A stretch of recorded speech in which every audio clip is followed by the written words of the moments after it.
Oke, mantap. Sekarang saya bakalan bahas tentang selection short descending. Nah, selection short descending itu adalah salah satu jenis dari sorting, yaitu pengurutan. Dan descending itu adalah aturan. Sebenarnya ada dua, yaitu ascending dan descending. Oke, kita harus tahu dulu apa itu selection short descending. Nah, itu adalah di mana elemen diperbandingkan satu persatu sampai pada elemen terakhir dan disusun dari nilai terbesar sampai nilai terkecil. Jadi descending atau poin dari descending itu disusun dari nilai terbesar sampai nilai terkecil. Oke, next selanjutnya. Nah, di sini udah ditampilin data atau nilai yang masih dalam keadaan secara acak. Di sini mulai dari indeks 0 sampai indeks 12. Nah, di sini juga saya menyimpan sebuah variabel temp untuk penyimpanan sementara saja. Nah, untuk cara kerjanya sendiri, mari kita lihat. Nah, di sini kita bisa lihat panah ini itu untuk menunjukkan nilai mana sih atau pada indeks mana yang harus ditempati.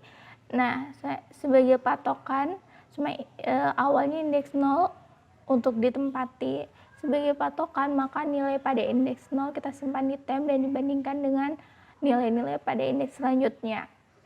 Nah, kita bandingkan 25 dibandingkan dengan 57, ternyata 57 lebih besar, 7 akan digantikan oleh 25.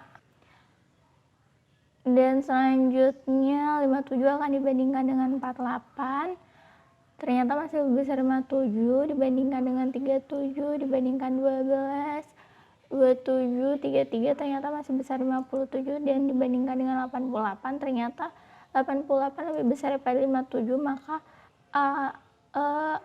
57 akan kembali ke tempat indeksnya dia yang awalnya, dan 88 ditempatkan di temp.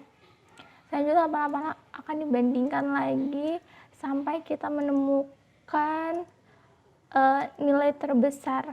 Dan di sini udah selesai dan kita menemukan nilai terbesarnya itu 120. Nah, 120 di sini akan di swap. Kalian lihat panah di sini. Nah, akan di swap di indeks 0 ini yang ada panahnya ini. Dan kemana nilai yang ada di indeks 0? Nilai yang di indeks 0 akan pindah ke indeks 10, yaitu tempat 120 tadi. Dan selanjutnya akan terjadi counter shift. Nah, kita counter shift itu mulai dari indeks 0, maka akan berpindah ke indeks 1 lagi untuk dibandingkan. Situ ada 57 akan disimpan di temp, dan 57 akan dibandingkan dengan 48, ternyata masih besar 57, 37, 12, 5, sampai menemukan indeks terbesar lagi, maka dia akan ditukar lagi. Nah, ketika seperti ini udah selesai selectionnya, maka akan terjadi swapping pada indeks 1, dan yang nilai pada indeks 1 akan pindah di indeks 11, dan begitu seterusnya. Jadi di selection sort itu logiknya itu hanya ada 3, yaitu yang pertama ada selection. Setelah itu ketika sudah menemukan nilai terbesar, maka akan terjadi swapping, dan yang ketiga itu adalah counter shift. Dan ini akan terjadi sampai panah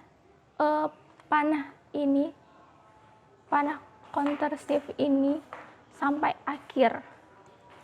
Jadi dia akan terus melakukan selection sort sampai akhir.